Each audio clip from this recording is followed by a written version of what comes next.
জয়গুরু, সুপ্রভাত, হরি ওম। ওম অখণ্ড সংহিতা বা অখণ্ড মণ্ডলেশ্বর শ্রী শ্রীমৎ স্বামী স্বরূপানন্দ পরমহংসদেবের অমৃতময় উপদেশবাণী, ত্রয়োদশ খণ্ড, একলা চলরে। আর মহৎ ব্রতের ব্রতী ও মহান পথের পথিক দিগকে তো মা প্রায়ই একাকী পথ চলিতে হয়।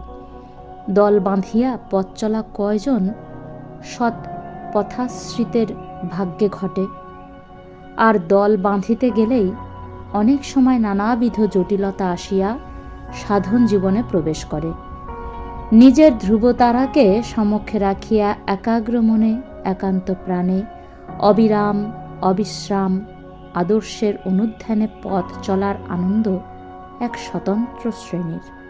সহস্র সহস্র সঙ্গী সাথী সহ জয়ধ্বনি মুখরিত রাজ্যপথে শোভাযাত্রা করিয়া চলিবার আনন্দ হইতে তাহা সম্পূর্ণ পৃথক।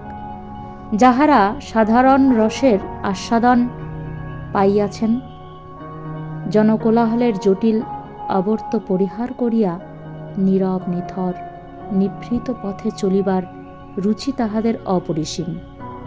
সাধন করিয়া যে রসের আস্বাদন পাইয়াছে সে কথা সেই মাত্র বোঝে। তোমরা মা চতুর্দিকে তাকাইও না। ক্ষুদ্র পল্লীতে একটি দুইটি অখ্যাতা নারী মঙ্গলময় অখণ্ড নামের সাধন পাইয়াছ। নিজ নিজ সাধনে তোমরা একাগ্র একনিষ্ঠ এক মুখ হও।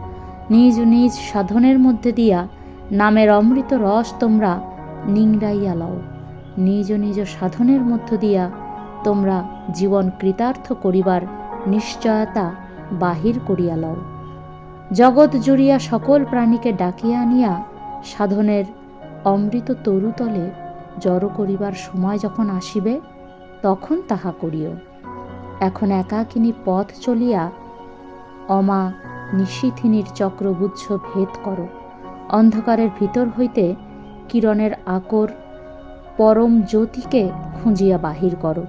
আপনা আপনি যতদিন পর্যন্ত মধুলুব্ধ ভৃঙ্গবাহিনী না আসিয়া জুটিবে ততদিন সঙ্গী বৃদ্ধির পথে না তাকাইয়া একলাই নিজের সাধন পথে নির্ভয়ে নিঃসংকোচে নির্দ্বিধায় চলিতে থাকো। হরি ওম।